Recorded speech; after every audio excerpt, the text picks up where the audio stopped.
The gate closed behind Ruth Ashford at 4 o'clock in the morning, and the sound of it was the last thing her father ever gave her. It was a dry sound, wood against wood, metal latch settling into metal catch.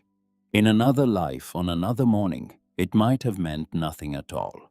But on this morning, in the summer of 1958, in a small Texas town called Comfort, that sat between Austin and San Antonio, like a stone that had been forgotten by both cities, that sound meant everything. Ruth was 25 years old. She was carrying a child that was 8 months along, and she was carrying a suitcase that was older than she was, and she was carrying nothing else. No money folded into a stocking, no name of a cousin in another county, no plan beyond the fact that she was standing on a dirt road at 4 in the morning, and the road went 2 ways and she had to choose one. She chose the way that led out of town. She did not know why. Later, when she had time to think about it, she would tell herself she chose it because the other way led back toward the house she had just been thrown out of, and there was no going back. But the truth was simpler than that. The truth was that when a person has nowhere to go, they still have to go somewhere, and the body chooses before the mind does. Her feet turned east toward the hills, toward the sun that was still an hour from rising. Behind her in the house, with the porch light burning yellow against the dark, her stepmother Vivian was already going back to bed. Vivian had not raised her voice. Vivian had never raised her voice in 13 years. She had simply come into Ruth's room while it was still dark, had stood at the foot of the bed with the packed suitcase in her hand, and had said in a voice that was almost kind that it was time. Ruth's father, Elias Ashford, had stood in the doorway of his own bedroom, with his hands hanging at his sides, and had watched his daughter dress. He had not said anything. He had not looked away either. He had just stood there, with an expression on his face that Ruth would carry for the rest of her life, because it was the expression of a man who had died a long time ago and was only now getting around to admitting it. He had not walked her to the door. Vivian had walked her to the door. And when Ruth had stepped out into the yard with the suitcase in her hand and the weight of her child pressing down on her hips, Vivian had closed the gate behind her and had turned the latch. That was the sound. Ruth walked. The dirt road ran east through fields that were still black in the pre-dawn, and the fields gave way to scrub oak, and the scrub oak gave way to the low hills that the locals called the hill country, because there was no better name for them. Ruth had walked this road only a few times in her life.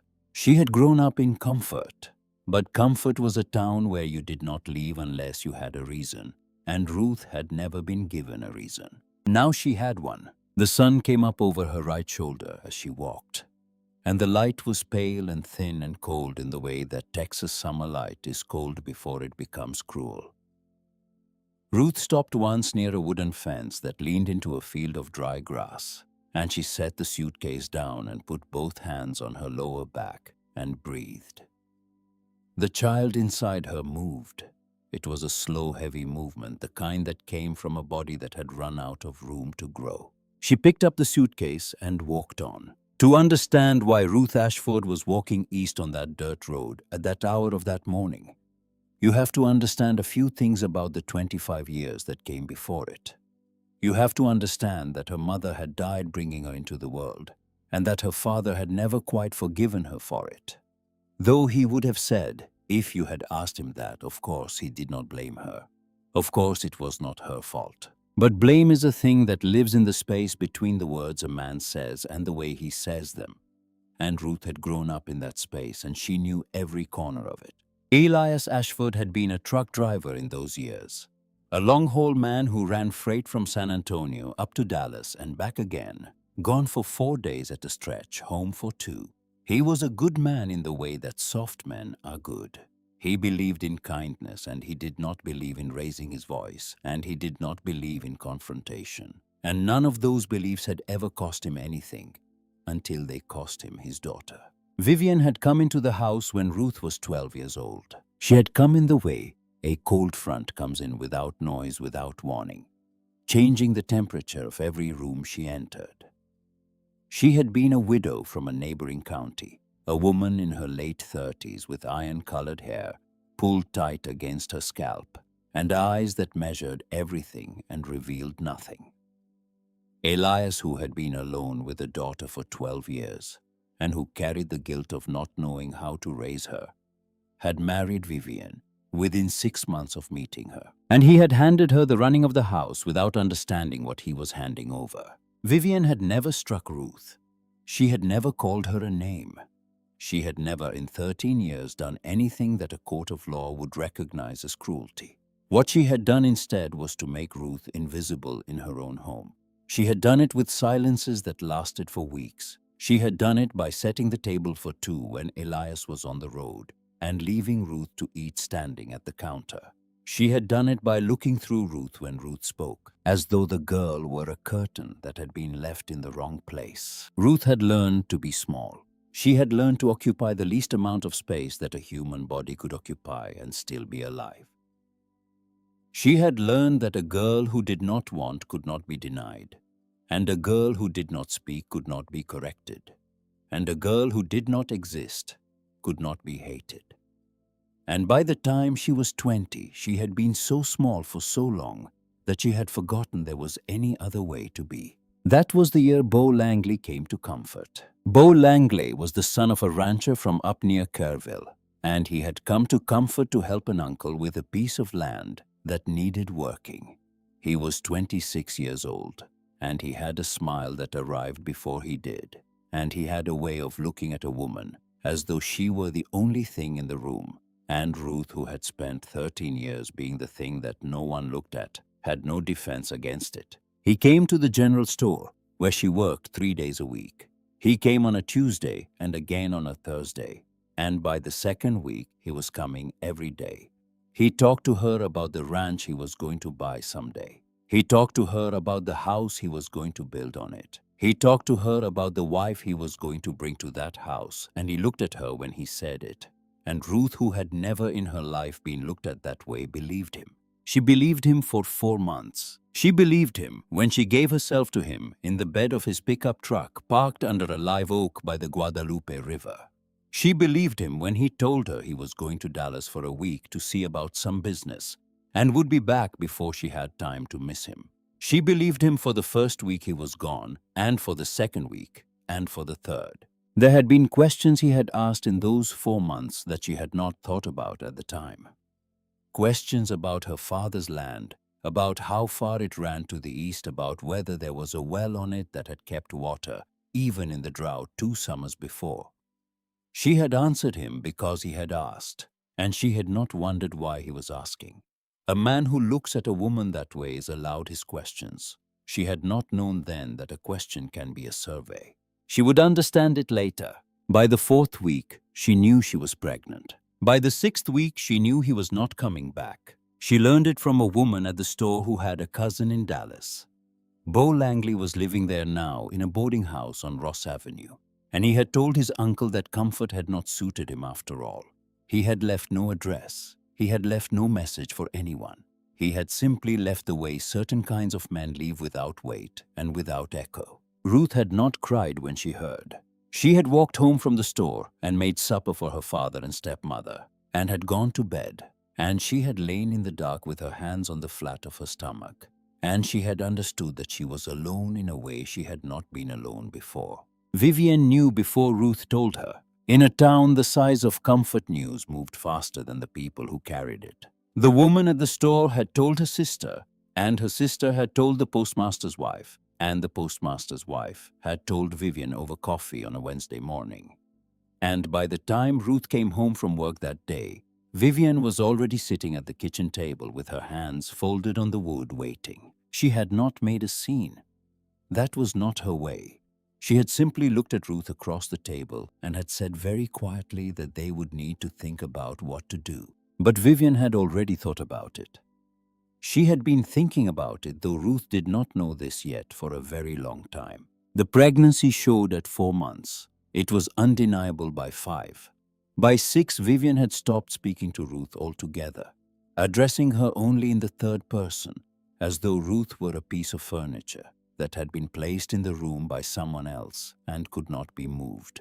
By 7 months, Vivian had begun to make small comments to Elias in the evenings about what the neighbors were saying. about what the pastor's wife had asked her at the market, about how a house was not a place to raise a fatherless child. Elias had said nothing. He had eaten his supper and had listened to his wife and had said nothing, because saying nothing was what he had always done, and he did not know how to begin doing anything else. By 8 months, the suitcase was already packed. Ruth did not know this. Ruth would not know it for another 3 days when she stopped in at the general store to buy a spool of thread on the walk out of town and overheard 2 women in the next aisle talking in the low voices that women use when they are enjoying themselves. One of the women was the postmaster's wife. The other was a cousin of Vivian's in from Fredericksburg. Vivian, the cousin, had told her 3 months ago that it was going to happen. 3 months. She had said the girl would have to go, and she had already written to a woman she knew who ran a place in San Antonio, a home for women in Ruth's condition. She had packed the suitcase in April and had kept it in the back of the linen closet waiting.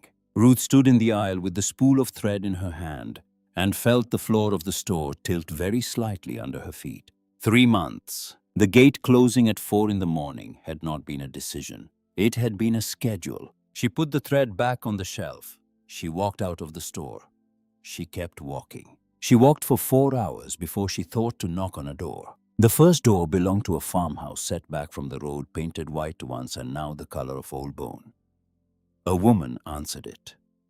The woman looked at Ruth's face and then at her belly and then at the suitcase, and she said before Ruth could speak that she had nothing to offer, and she closed the door. The second door was not answered. The third door was answered by a man who did not let Ruth finish a sentence. He pointed down the road with the stem of his pipe and told her to keep moving, and he shut the door in her face. The fourth door was answered by a woman with gray hair and tired eyes, and this woman did not say no right away. This woman brought Ruth a tin cup of water and a heel of bread that was 3 days old, and she watched Ruth eat standing on the porch. And when Ruth had finished, the woman said that she was sorry, that she wished she could do more, but that her husband was a hard man and her house was not her own. She said it kindly. Ruth thanked her and picked up the suitcase and walked on. The sun climbed, the sun sat, the sun began to fall. By 4 in the afternoon, Ruth's feet were bleeding inside her shoes. She had stopped once at a stream that ran under a bridge and had sat on a flat rock with her feet in the water. And the water had been cold enough to hurt in a way she was grateful for, because pain that came from outside her body was a relief from pain that came from inside it. She had eaten the last of the bread the tired woman had given her. She had drunk from the stream. She had gone on. By 6, the road had climbed into the hills, and the fields had given way to oak and cedar, and there were no more houses. Ruth understood with the calm that comes to a person who has run out of choices that she was going to sleep outside that night. She began to look for a place, a hollow under a tree, a stand of brush thick enough to break the wind, something. And it was then, in the last hour before the sun went down, when the light had turned that particular Texas gold that makes the whole world look like it is being remembered instead of lived, that she saw the roof. It was set back from the road, half hidden by a stand of live oaks that had grown up around it without being cut. The roof was red clay tile, some of the tiles cracked. One section fallen in entirely, leaving a dark square of hole against the softer dark of the wood beneath. But it was a roof. And under a roof there were walls. And behind walls there was at the very least a place to lie down that was not the open ground. Ruth left the road. She pushed through a stand of cedar that scratched her arms and caught at the hem of her dress. She stepped over the wreckage of a wooden gate that lay in the tall grass where it had fallen off its hinges some years before. And then she was in the yard, and she stopped because the yard opened up around her in a way that felt in that gold hour almost like a welcome. The house was made of limestone, the way many of the old houses in the hill country were made, and the limestone had held even when the roof had not. The walls were thick and pale and sound. The porch sagged on one end, where a post had rotted through, but the porch was there. There was a window with no glass staring at her like a dark eye. There was a door hanging on one hinge. At the side of the yard, A pecan tree that must have been 50 years old spread its branches over a bed of grass that was thick with fallen nuts. Beyond the tree, half swallowed by a wall of trumpet vine, there was a stone cistern with a wooden cover. And there was no sign anywhere that a human being had set foot on the place in a long time. Ruth stood in the yard for a long minute, holding the suitcase, listening. There was the sound of wind in the oaks. There was the sound of a mockingbird somewhere in the cedar. There was no sound of a voice or a footstep or a dog. She walked to the door. She pushed it with her shoulder, and it swung on its one hinge with a groan that made her stop and listen again. Nothing answered. She went in. The smell inside was the smell of a house that had been closed against time. Dust and old wood, and something faintly mineral from the limestone walls. Her eyes adjusted. She saw a front room with a table lying on its side. She saw a doorway that led to a smaller room in the back. She saw through a second doorway a kitchen with a stove built into the wall from clay and stone. She set the suitcase down. She walked through the house slowly, the way a person walks through a church they do not know. In the back room, she found an iron bed frame, rust-eaten, but standing with no mattress. She found a window that looked out onto the pecan tree and the yard beyond it. She found, when she looked up, that the hole in the roof was directly above this room, and that the last of the day's gold light was coming through it and lying across the iron frame like a blanket. She decided, standing there, that this was where she would sleep. She went back out into the yard before the light was gone. She walked to the pecan tree and gathered up a handful of the fallen nuts from the ground and cracked them open against a stone. The meat inside was good. She ate 3 of them standing under the tree with the light dying around her. And she did not remember the last time food had tasted like anything at all. She went to the cistern. She slid the wooden cover to one side and looked down into the dark, and she listened. And after a moment she heard the small deep sound of water moving against stone. There was water in the cistern. She found a rusted tin can on a wire nail beside it, and she lowered the can down until it filled, and she drank. The water was cold and clean and had no taste of rot in it. She stood in the yard with the empty can in her hand and looked at the house, and she said aloud to no one that it would be one night, just one night. She said it the way a person tells a small lie to themselves because the truth is too heavy to lift. She went inside. She took the clothes out of the suitcase and piled them on the iron frame in a rough shape that could be called a mattress if you were tired enough. She was tired enough. She lay down on her back with the child heavy on top of her and looked up through the hole in the roof at a sky that had gone black now and was showing stars. And she saw more stars than she had ever seen from her father's house, because there was no lamp anywhere within miles to compete with them. She put her hands on her belly. The child moved once slowly and was still. Ruth Ashford slept. The second day began before the sun did. She woke in the iron bed with her back stiff and her feet swollen inside her shoes, which she had not had the strength to take off the night before. For one blank moment, she did not know where she was. Then she saw the hole in the roof and the sky through it going from black to a bruised blue, and it all came back. She lay still for a long time. Then she got up because lying still solved nothing. She went to the cistern and drew water and washed her face. She sat on the edge of the porch and unlaced her shoes and peeled them off slowly. And she looked at what her feet had become, and she washed those too. She let them dry in the morning air. She walked barefoot through the yard, and the coolness of the packed earth on the soles of her feet was a mercy she had not expected. She gathered pecans. She found at the back of the yard, where she had not looked in the fading light of the night before, a fig tree gone half wild, and she ate 2 figs standing in the grass. She found a rosemary bush the size of a small horse growing against the south wall of the house, and she broke off a sprig and crushed it in her fingers and breathed it in. And she found in a rectangle of stones half buried under a mat of weeds behind the kitchen the ghost of an old vegetable garden. She knelt in the grass, awkward with the weight of the child, and she pulled the weeds back with her hands. She uncovered a bed edged with limestone. She uncovered another, and in the corner of one of the beds, insisting on being alive after years of no one caring. Whether it lived, There was a small stand of cilantro gone to seed and reseeded again, and beside it, a clump of green onion pushing up thin and stubborn from the dirt. Ruth stayed on her knees in that garden bed for a long time. She did not cry. She was too far past crying for that. But something inside her, some part of her, that had been holding itself very still for a very long time, moved for the first time since the gate had closed. And it moved in the direction of hope. She had not planned to still be at the farm on the third day. On the third day, the woman came. Ruth was in the kitchen, kneeling in front of the clay stove, feeding it small pieces of dry wood she had gathered from the yard, and trying to remember what she had seen her mother's neighbors do all those years ago to make such a thing catch. The wood was smoking, but not burning. She was concentrating so hard she did not hear the footsteps coming across the yard. The voice, when it came from the kitchen door. "You're doing it wrong!"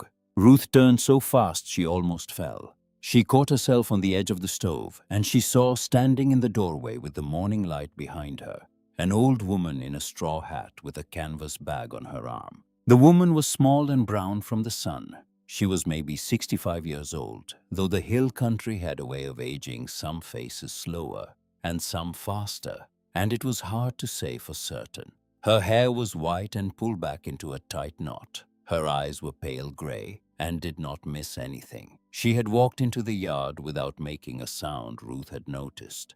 And she was standing there now, looking at Ruth the way a person looks at a stray animal they have not decided about yet. "Ma'am," Ruth said. She got to her feet slowly.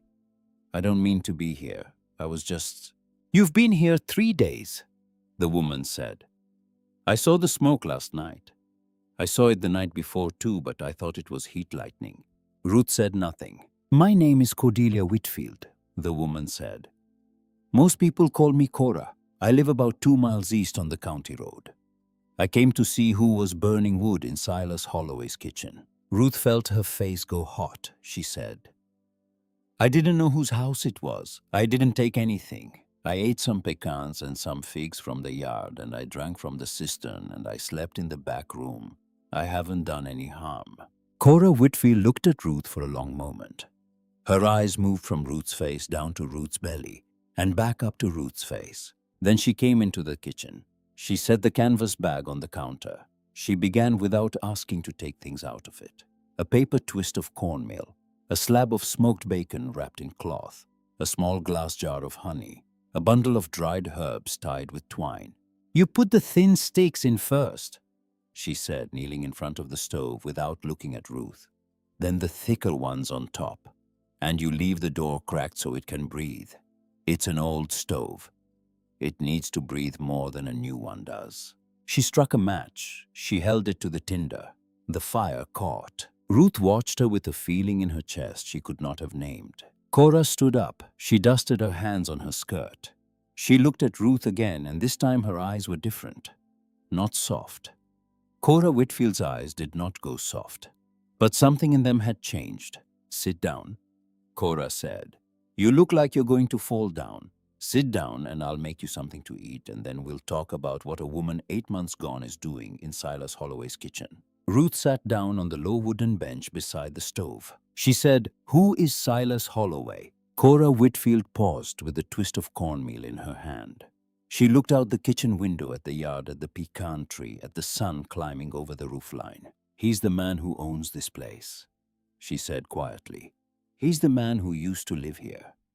And there's a great deal about him you're going to need to know if you're going to stay in his house." She turned back to the stove. "But first," she said, "we eat." And outside in the yard that had been silent for 4 years, the mockingbird began to sing. Cora stayed the whole morning. She cooked cornmeal in a black skillet she found hanging on a nail behind the stove, and she fried thin strips of the smoked bacon until the grease pooled and the smell of it filled the kitchen and reached out into the yard. Ruth ate sitting on the bench, and she ate slowly because a stomach that has been empty for 2 days does not know how to receive food quickly. And Cora ate standing at the counter, and they did not talk much while they ate. When the food was gone, Cora took Ruth outside. She walked her around the property with the calm certainty of someone who had walked it many times before. She tested the walls of the cistern with the flat of her hand. She looked up at the roof and named the 2 places where it needed patching. She stood in the ghost of the vegetable garden and nodded slowly, the way an old woman nods when she's doing arithmetic in her head. And she said that the soil was still good, and the cilantro proved it, and that a woman with strong hands could bring the whole bed back inside a month. Ruth listened. She did not say much. She was learning in that morning that Cora Whitfield was not a woman who asked for gratitude, and was not a woman who gave sympathy, and that both those things were in their own way a kind of gift. At the edge of the yard where the trumpet vine had swallowed an old fence post, Cora finally stopped and turned and looked at Ruth for a long moment. Then she told her about Silas Holloway. She told it plainly. That was Cora's way. She said the farm had belonged to the Holloway family for 3 generations, and Silas had inherited it when his father died in 1949.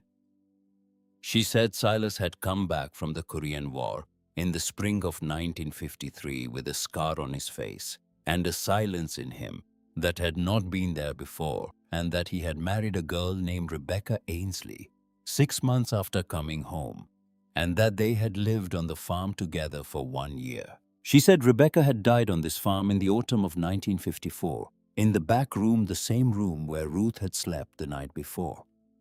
She said the baby had died with her. She said Silas had walked off the property 3 days after the funeral and had not slept a night on it since. He had moved into a rented room above the feed store in comfort. He had let the roof go. He had let the fences fall. He paid the county taxes every January, and he did not come back. Cora said all of this looking out at the yard, not at Ruth. And when she was done, she was quiet for a moment. And then she added in a voice that was smaller than the one she had used before, that she had been the one who tried to bring the baby out. Ruth understood then why Cora had walked 2 miles when she saw the smoke. Cora looked at her sideways. "He'll come," she said. "Sooner or later, someone will tell him there's a light in his window, and he'll come. And when he does, you're going to have to decide what to say, and so will he." She picked up her canvas bag from the porch. She said she would come back in 2 days. She said Ruth should keep working on the garden and should not try to fix the roof herself, and she should stay away from the Westfield where there was still an old well shaft that had not been properly filled in. Then she walked back down the trail through the oaks, and Ruth stood on the porch and watched her go until the straw hat was no longer visible through the trees. Silas Holloway came on the 9th day. Ruth heard him before she saw him. She was on her hands and knees in the vegetable bed, pulling out a mat of Johnson grass by the roots, when the sound of hooves on packed dirt reached her from the direction of the road. She sat back on her heels. She wiped her hands on her skirt. She listened to the rhythm of the horse coming up the drive, and she understood without being told who it was. She stood up slowly, because standing up was not a fast operation anymore, and she walked around to the front of the house. He was already off the horse when she came around the corner. He had tied the reins to the low branch of the pecan tree with the automatic motion of a man who had done it 1,000 times, and he was standing in the middle of the yard with his hands at his sides, looking at the house. He was tall. That was the first thing she saw. Tall and lean in the way that men who have worked outside their whole lives are lean without softness anywhere. He wore a canvas work coat that had been through many winters, and a hat pulled low over his eyes, and boots that were cracked at the toes, but well kept. He was 38 years old, and he looked older than that in some ways, and younger in others. There was a scar that ran from the corner of his left eye down along the line of his cheek to his jaw, thin and pale, the way scars go when they have been given time to fade. He heard her footsteps, and he turned. He did not speak first. He looked at her the way a man looks at a fact he does not yet have a use for. His eyes went from her face to her belly, to the suitcase she had left on the porch, and then back to her face and stayed there. Ruth said her name. She said it clearly without apologizing for it. He said his, Silas Holloway. He said it the way a man says a name he has grown tired of carrying. Then he asked her in a voice that was not unkind, but was not warm either, what she was doing on his property. Ruth told him. She told it the way Cora had told her the story of the farm, plainly without decoration. She said she had been put out of her father's house 9 nights ago. She said she had walked until she could not walk anymore. She said she had found the farm at sundown and had come in through the fallen gate and had slept in the back room, that she had eaten from the trees and drunk from the cistern and had done no harm. She said she had been working the garden, because a garden that is not worked will die, and she did not want to be a person who let a thing die when she could help it live. She said all of it looking at him. He listened without moving. When she was done, he did not answer right away. He walked past her to the porch. He looked at the door, which she had rehung on both hinges using pieces of wire, and he pushed it open and stood in the front room. He went from room to room. She could hear his boots on the floorboards. She could hear him stop in the back room for a long time. When he came out again, his face had not changed, but something behind his eyes had. He looked at the kitchen. He looked at the vegetable bed she had cleared. He looked at the fresh split wood stacked neatly against the north wall of the house where she had begun to gather it. He walked back to where she stood in the yard. He said she could stay until the baby came. He said it as though he were reading it off a page, as though the sentence had been printed somewhere in the world already, and he was only speaking it aloud so that both of them would know it existed. He said that after the baby came, she would need to make other arrangements. He said he would not charge her anything for the time between now and then. Ruth nodded once. She said thank you. He did not answer that. He walked back to the horse and he untied the reins, and he mounted in one motion, and he rode out the way he had come without looking back. Ruth watched him go, and when he was gone, she stood in the middle of the yard with her hand pressed flat against her belly, and she felt the child kick once hard as though the child had been listening. He came back 3 days later. This time he did not bring the horse. He came in an old pickup truck, and he brought with him a wooden crate that held a hammer and a box of nails and a small bundle of hand tools wrapped in oilcloth. He set the crate on the porch. He said nothing about it. He walked to the north side of the house where 2 boards had rotted through, and he began to work. He worked for 4 hours without stopping. Ruth brought him water from the cistern once. He nodded when she set the cup down beside him. He did not speak. When he was done, he loaded the crate back into the truck. He stopped with his hand on the door of the truck, and he looked at her.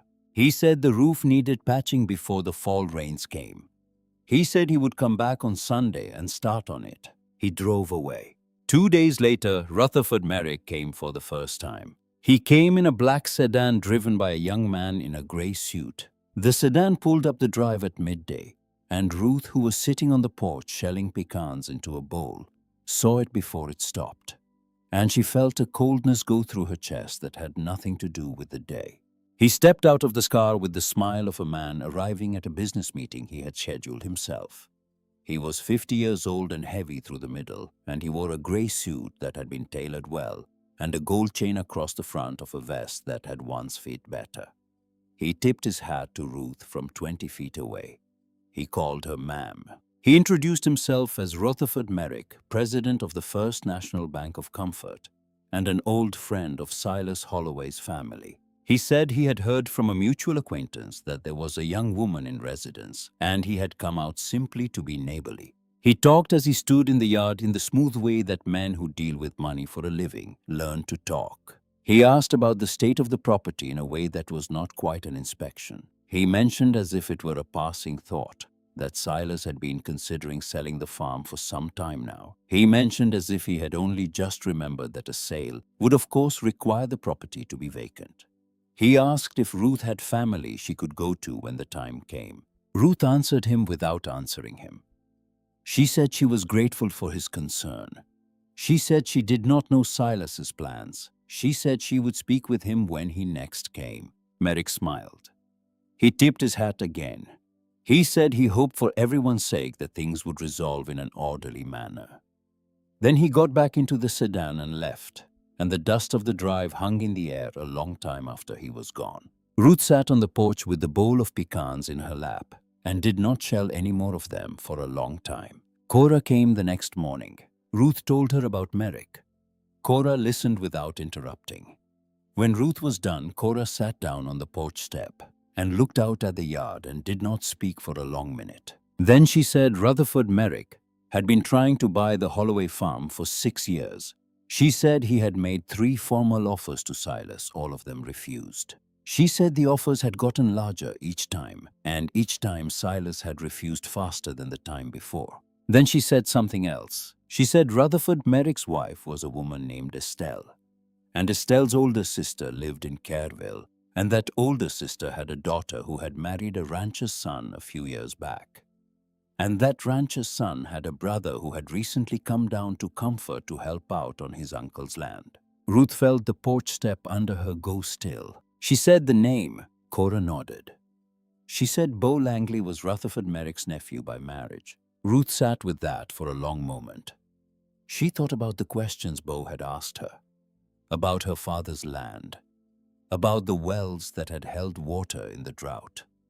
She thought about how a man can look at a woman as though she is the only thing in the room, and how the room can turn out later to have been a map. She said quietly, more to herself than to Cora, that she had been surveyed. Cora did not answer. She did not need to. She had been a woman in the world for 65 years, and she knew what a young woman looked like when she was seeing something she had not let herself see before. That afternoon, Ruth walked out to the west edge of the property past the old well shaft Cora had warned her about. And she stood at the fence line and looked out across the hill country toward the road that led back to Comfort. Somewhere down that road was her father's house. Somewhere down that road was the general store where a young man had asked her about wells. Somewhere down that road was a bank president in a gray suit who had come here today not to be neighborly, but to survey her the way his nephew had surveyed her a year before. She put both hands on her belly. She felt the child move. She stood there until the sun began to slide toward the western hills. And then she walked back to the house, and she carried supper out to the porch, and she waited for Silas Holloway to come and patch the roof. Because whatever else was true, this was true. Also, the land that had opened up to her in a gold hour was hers now, in a way that no piece of paper could take back. She had cleared its garden. She had drawn its water. She had slept under its stars. And whoever came for it next was going to have to come through her. Silas came on Sunday, and he came again on Wednesday. And by the end of the second week, he was coming almost every day. He worked on the roof. He worked on the porch post that had rotted. He replaced the wire on the door with proper hinges he brought from town. He did not ask Ruth to help. He did not stop her when she helped anyway. They worked together in a silence that was not uncomfortable. And by the end of the third week, the silence had become something else. Something that Ruth did not have a name for yet. Cora came twice in that stretch. She approved of the work Silas was doing. She approved in her way of the fact that he was doing it. She did not say so out loud, but Ruth saw her stand in the yard one afternoon and watch Silas working on the roof, and she saw Cora's mouth move in a small way that was almost a smile. It was on a Saturday near the end of that third week that Silas told her about Rebecca. He was sitting on the porch step. He had finished work for the day. Ruth had brought him a cup of coffee that she had made from the last of the grounds Cora had brought over. He drank half of it. He set the cup down on the step beside his boot. He looked out at the yard. He did not look at Ruth. He said his wife had died in the back room of the house 4 years ago. He said it as though he had said it many times to himself and never once out loud.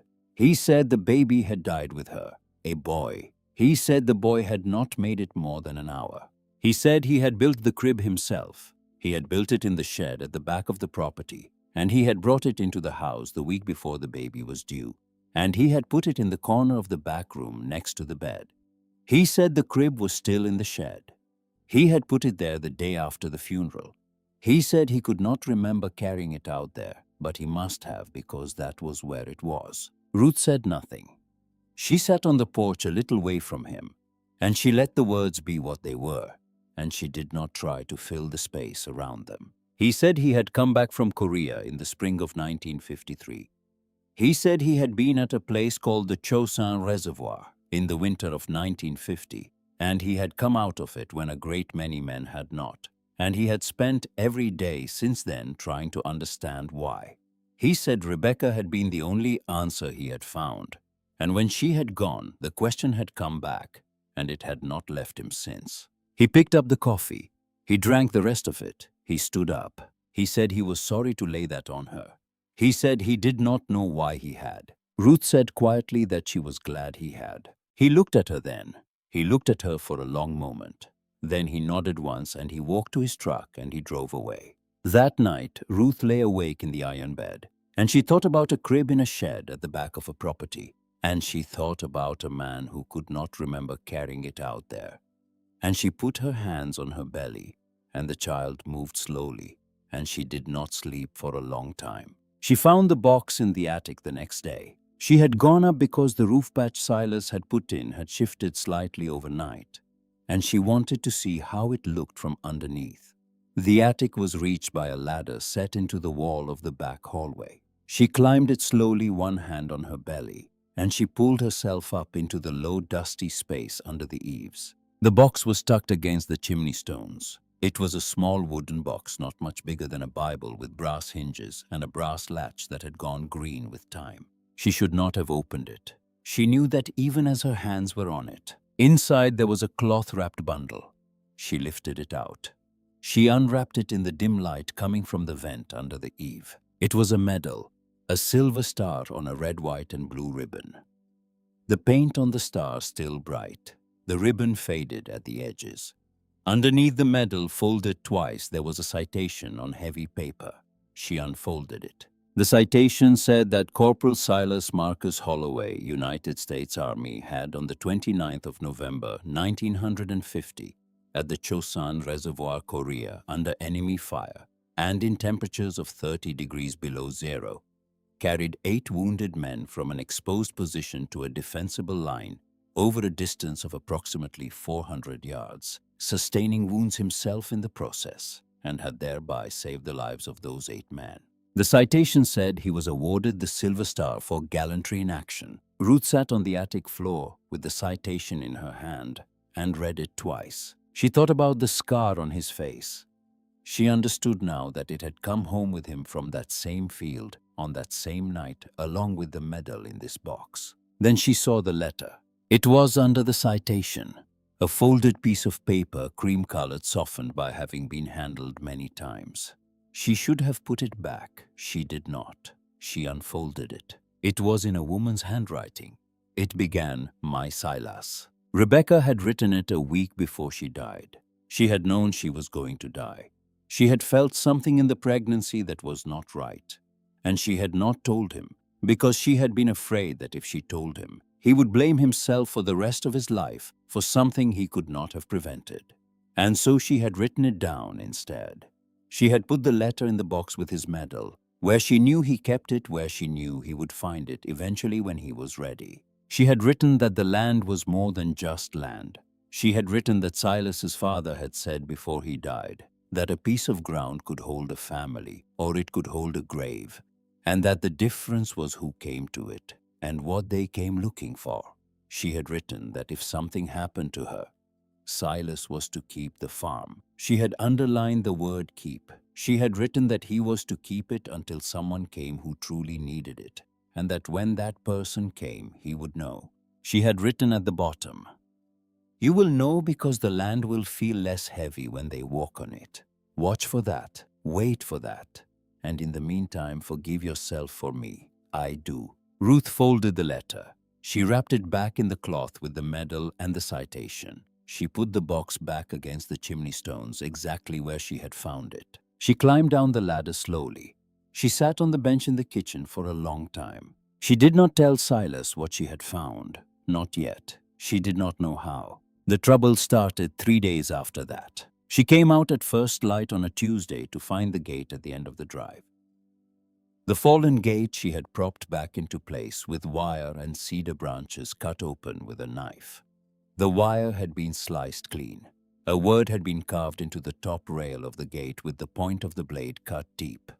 The letters uneven and shallow at the ends. The way letters go when they are made by a hand that does not often write.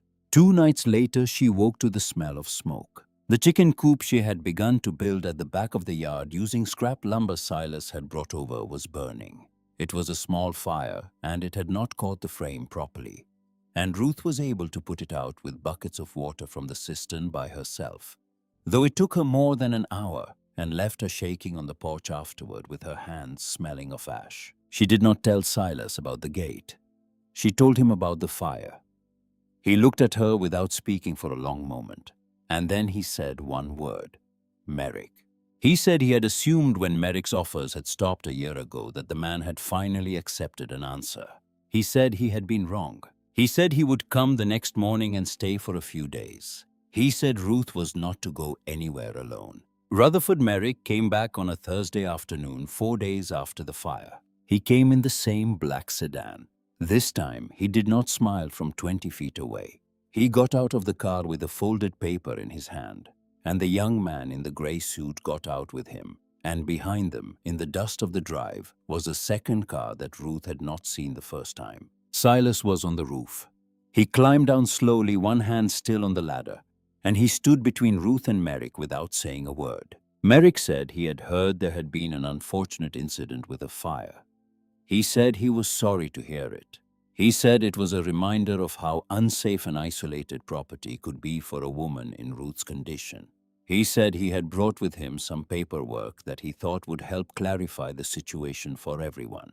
He said the paperwork was a draft of an eviction filing that his lawyer in Austin was prepared to submit at the end of the month. He said he was showing it to Ruth as a courtesy so that she could make other arrangements before it became a matter of public record. Silas said Merrick could get off his land. Merrick smiled wider. He said he would. He said he had only wanted to be neighborly. He tipped his hat again. He got back into the sedan, and the young man in the suit drove him down the drive, and the second car followed.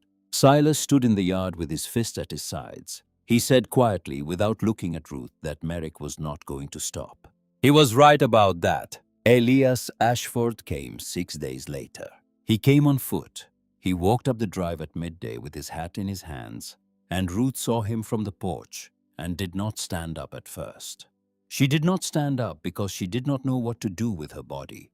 When she looked at her father, and standing seemed like a commitment she had not made yet. He stopped at the bottom of the porch steps. He turned the hat in his hands. He looked older than she remembered, though it had been less than 3 months. He said he had come to warn her. He said Vivian had signed a paper the week before, a paper that had his name on it too, though he had not signed it. He said the paper claimed that Ruth was of unsound mind and could not be trusted with the care of a child. He said the paper had been filed with the county to have Ruth committed to the state hospital in San Antonio when the baby came and the child taken from her. He said Rutherford Merrick had drawn up the paper. He said Merrick and Vivian had a family connection through Vivian's sister in Kerrville that he had not known about until 3 days ago. He said he had come because he had finally understood standing in his kitchen last Sunday morning that he had spent his life being a man who did nothing, and that this was the last chance he was going to have to be a man who did something. He reached into the pocket of his coat. He took out an old service revolver, the one he had carried in a truck cab for 20 years on the long-haul routes. He held it out to Ruth on the flat of his hand. He said he was not a brave man. He said he was not a strong man. He said he had not been a good father. He said he did not know how to protect her. But this thing here could if she learned how to use it, and he was leaving it with her. Ruth stood up. She came down the porch steps slowly. She took the revolver from his hand. It was heavier than she had expected. She looked at him for a long moment. She did not say the things she might have said. She did not say it was all right because it was not, and it might not be for a long time. But she said one thing. She said, "Come sit on the porch with me for a while." And her father, Elias Ashford, sat down on the porch of a farmhouse he had never seen in the yard of a man he had never met. And he cried without making any sound at all, while his daughter set a revolver down on the porch rail beside her and put her hand on top of his. Behind them in the west, the sky was starting to turn the color. It turned before a storm. The storm did not come that afternoon. It came almost 2 weeks later, and it brought Rutherford Merrick with it. In the days between, the air on the farm held itself the way air holds itself before weather, and everyone on the property felt it. Silas came every morning at first light and did not leave until dark. He slept in the truck parked at the side of the house with the Winchester across his knees. Elias stayed too, sleeping on a bedroll in the front room, rising before Ruth was awake to work on the fence line that ran along the road. The two men did not talk much, but they worked around each other with a kind of respect that had not needed to be spoken, and Ruth, watching from the kitchen window, understood that her father had come here to be useful in a way he had not been useful in a very long time, and that Silas was letting him. It was on the third evening of that stretch that Ruth finally told Silas about the box in the attic. She waited until Elias had gone out to the north fence line, and Cora was not there, and the two of them were alone on the porch with a lamp between them. She told him she had found it. She told him she had opened it. She told him she had read the letter, and she was sorry she had, and she would understand if he was angry. He was not angry. He sat with his elbows on his knees and his hands clasped together and looked out at the dark yard for a long time. Then he said he had not opened that box since the week Rebecca died. He said he had known there was a letter in it. He had felt it under the medal when he had put the medal away. He had not been able to make himself unfold it. 4 years, he said, and he had not been able to unfold a piece of paper. He asked Ruth what it said. She told him. She told him all of it. The way Rebecca had written it, the underlined word, the line about the land feeling less heavy. She told him about the sentence at the bottom, the one about forgiving himself. Silas Holloway sat on the porch of the house he had walked away from 4 years ago and put his face in his hands and did not lift it for a long time. When he did lift it, he did not look at Ruth. He looked at the yard, at the pecan tree, at the dark shape of the shed at the back of the property where the crib was. He said quietly that Rebecca had always known things before he had. He said he thought maybe she had known this too. He did not say what this was. He did not need to. Ruth sat beside him in the lamplight and did not answer. And after a while he stood up and he went out to the truck, and she heard him unfold the seat and lie down on it, and the porch was quiet again.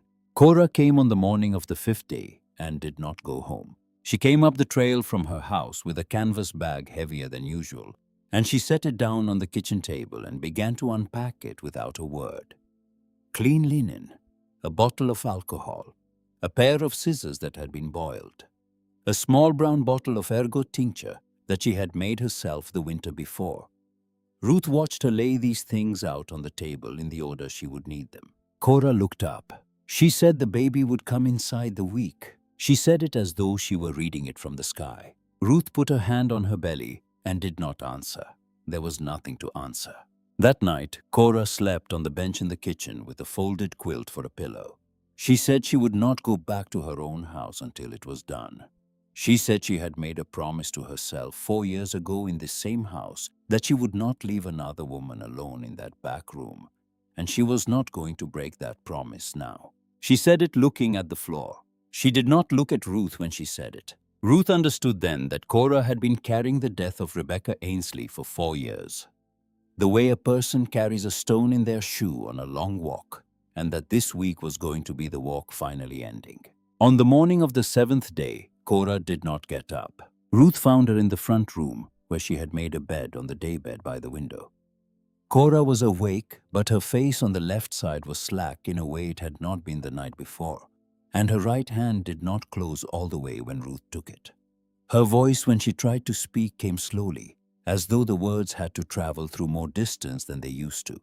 Ruth stood very still. Cora said one word at a time that she was not going anywhere. She said she had felt it starting in the night. She said it was a small one. She said her aunt had gone the same way at 60 and lived 12 more years. She said Ruth was to go and boil water and stop looking at her like that. Ruth boiled the water. She sent Elias in the truck to fetch the doctor from Comfort, though the nearest doctor was an hour each way, and Ruth was not sure they had an hour.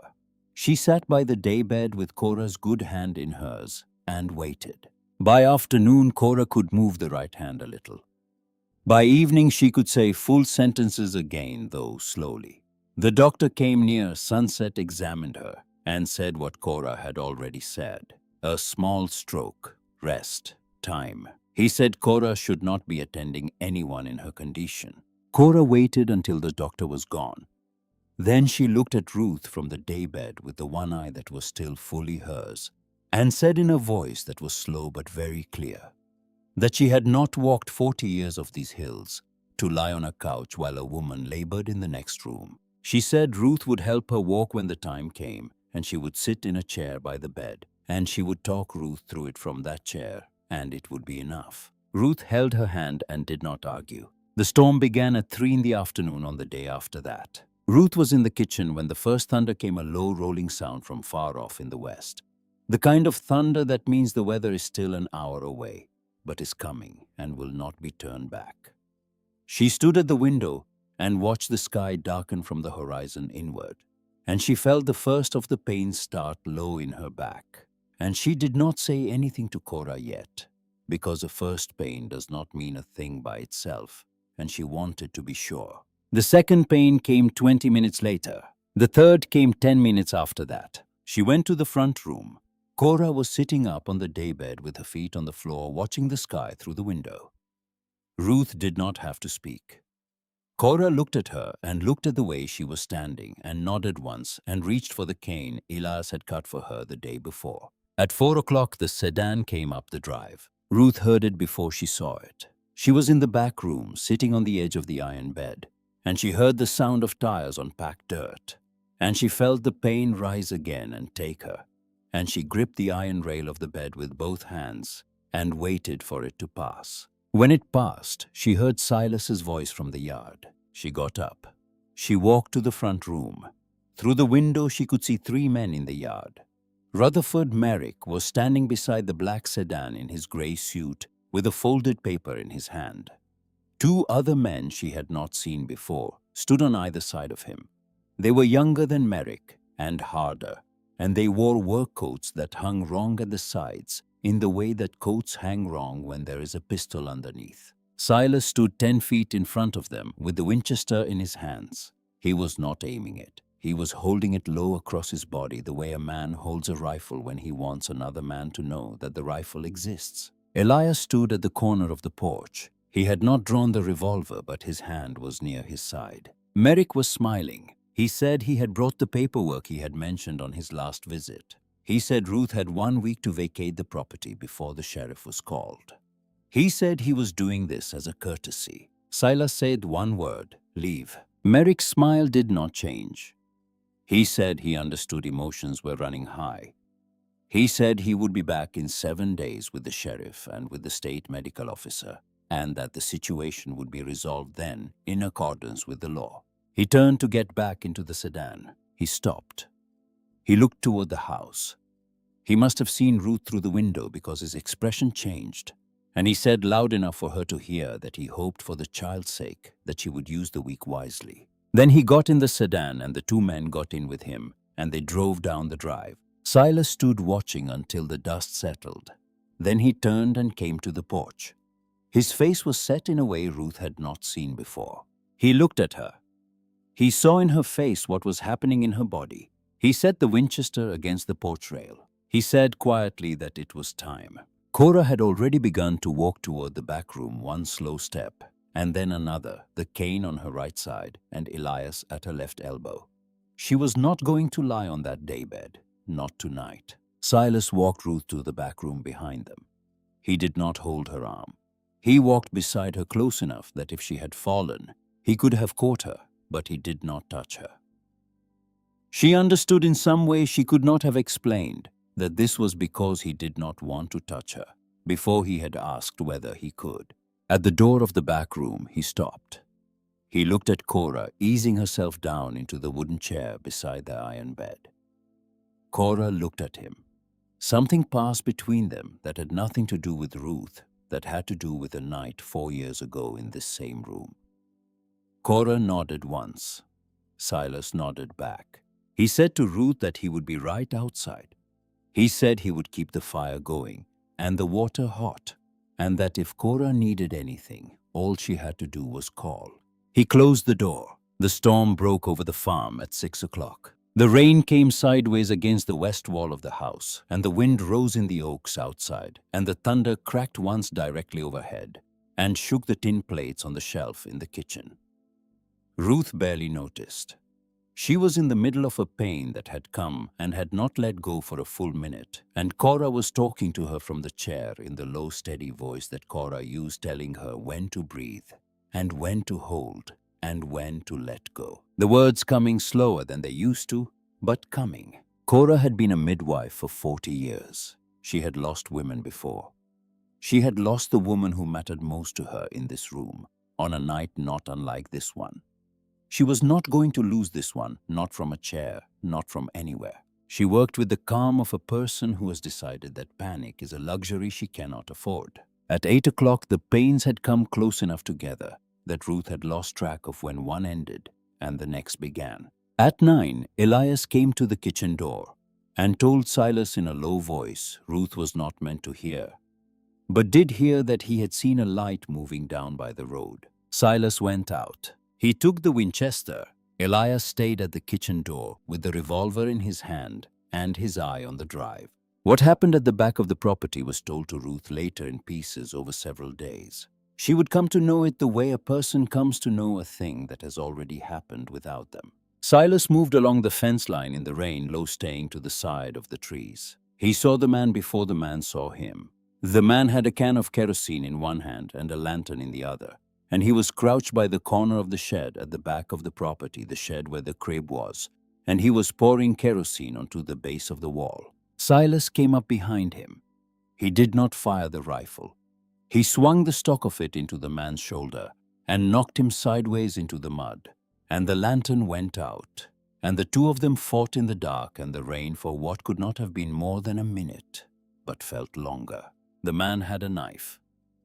Silas took a cut across the left shoulder that went deep into the muscle before he got the knife away and threw it into the dark, and the knife tumbled once through the wet grass and fell straight down into the mouth of the old well shaft in the Whitfield, the one Cora had warned Ruth about on the very first day, and it was not found again. Silas got his knee onto the man's chest. He got the barrel of the Winchester under the man's chin. He told the man to say his name.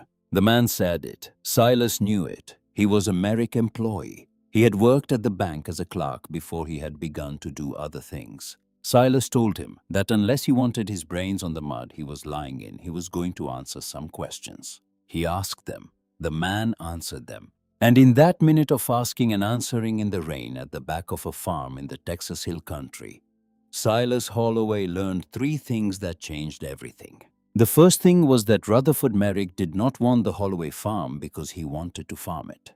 He wanted it because a survey crew had been through the county the previous year, and there was an underground spring on the property that fed the cistern, and that spring was part of a much larger aquifer, and a petroleum company out of Beaumont had been quietly buying up the water rights to that aquifer for 2 years. And Merrick had a private agreement with them that would make him a rich man if he could deliver the Holloway parcel by the end of the calendar year. The second thing was that Beau Langley had not been passing through Comfort by accident when he had met Ruth Ashford at the general store. He had been sent. Merrick was his uncle by marriage through Vivian's sister in Kerrville, and Merrick had sent Beau to Comfort specifically because the Ashford property adjoined the western edge of the Holloway parcel. Beau had been meant to marry Ruth and gain access through Elias to information about the Ashford land and to the Holloway boundary. When Ruth had turned out to be pregnant, Beau had been told to disappear, and Vivian had been told to make sure Ruth was removed from the situation before the baby came. The third thing was the hardest. Rebecca Ainsley Holloway had not simply died in childbirth in the autumn of 1954. Rebecca had been receiving letters in the last 2 months of her pregnancy. Letters from a man she did not know using a name that was not his own letters, that had implied that Silas had debts. He had not disclosed that the farm was going to be lost, that she and the baby would have nowhere to go. Rebecca had not told Silas about the letters. She had kept them to herself because that was the kind of woman she was. And she had worn the weight of them alone through the final weeks of a pregnancy that had already been fragile. She had gone into labor 2 weeks early, exhausted and terrified, and she had not had the strength to come through it. The letters had been sent by Rutherford Merrick. The man on the ground in the rain had helped him write them. Silas Holloway knelt in the mud with the Winchester under another man's chin and did not move for a long time. He could have killed him. Any court in the state would have understood. He did not kill him. He got up slowly. He picked the man up by the collar of his coat. He walked him at the point of the rifle back to the front of the house, and he tied him to the porch post with baling wire from the shed, and he left him there in the rain. Then he went inside. He went to the kitchen. Elias was standing at the door with the revolver in his hand and a face full of questions he did not ask. Silas put the Winchester on the table. He looked down and saw the blood coming through his shirt from the cut on his shoulder, and he took the shirt off, and Elias, without a word, began to tear a clean flour sack into strips. From the back room came the sound of Cora's voice, low and steady even now, and under it a sound that Silas had not heard in this house in 4 years. The sound of a woman working, not dying, working. He held on to the edge of the table. Elias tied the bandage around his shoulder without speaking, and when he was done, he put his hand on the side of Silas's neck for one moment, the way a father might have done, and then he let go. The rain slowed at 4 in the morning. The first light was just beginning to come up in the east when the sound in the back room changed. It changed in the way that Cora had been waiting for. Cora's voice went from steady to soft, from soft to a whisper, from a whisper to nothing at all. And then into the silence there came the small, furious cry of a newborn child. Silas stood up from the bench in the kitchen. He did not go to the door. He waited. After a few minutes, Cora opened the door from the inside, leaning on the frame with her good hand. Her face was tired, and her hands were clean. She said in a voice that was not quite steady that it was a girl. She said the mother was well. She said the girl was well. She said Silas could come in if he wanted to. He walked to the door. Ruth was in the iron bed with the child wrapped in a piece of clean linen on her chest. Her hair was wet at the temples, and her face was pale, and she was looking down at the small face against her collarbone with an expression that was not one thing, but many things at once. She looked up when Silas came in. She said softly that her name was Hazel. Silas Holloway crossed the room slowly. He knelt beside the bed. He did not touch the child. He looked at her. The child opened her fist. She reached out the way newborns do without knowing why, and her fingers closed around the index finger of the man kneeling beside her mother's bed. She held on. Silas Holloway, who had walked away from this room 4 years ago and had not walked back into it until tonight, put his forehead down against the edge of the mattress. He did not make a sound. Ruth reached out with her free hand and put it on the back of his neck. She held it there. Outside, the last of the rain was falling on the roof he had patched. The pecan tree was dripping in the yard where he had tied his horse the first day. The sky in the east was starting to turn the color of pearls. The child kept holding on. Silas went to town 3 days later. He went alone. He took with him a folded statement written out in Elias Ashford's careful truck driver's hand and signed by the man Silas had tied to the porch, who had, over the course of a long night sitting in the mud, decided that testifying against Rutherford Merrick was preferable to any of his other options. He took with him a bundle of letters that had been found in a locked drawer in Merrick's desk by a bank clerk who owed Silas a favor from before the war. He took with him a written account in Cora Whitfield's slow, careful hand of what Rebecca had told her in the last hour of her life about the letters she had been receiving, an account Cora had kept in a Bible in her house for 4 years without knowing what to do with it. He went to the bank. He walked past the tellers. He walked into Rutherford Merrick's office without knocking. He set the papers on the desk. He did not sit down. He said Merrick had a choice. He said Merrick could leave the hill country by the end of the week and could sign over any claims to any water rights on any property in the county and could go to a place where no one knew him and could live quietly until he died.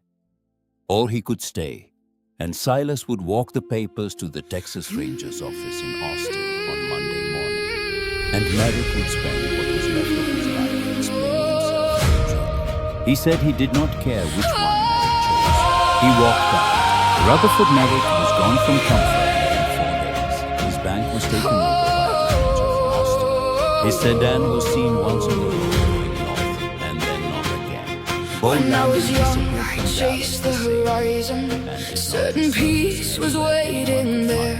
Vivian I thought the Ashford storms was were arrested wrong by the turns county taken, sheriff on a Tuesday and morning every for the burden forgery was of Elias unfair. Ashford's signature. So I spent years fighting the She served 18 mountains, months cursing for the every winding road. Elias did not visit Never her. seeing He did not that speak the of her struggle again. Cora was Whitfield the came back thing that slowly. made me grow.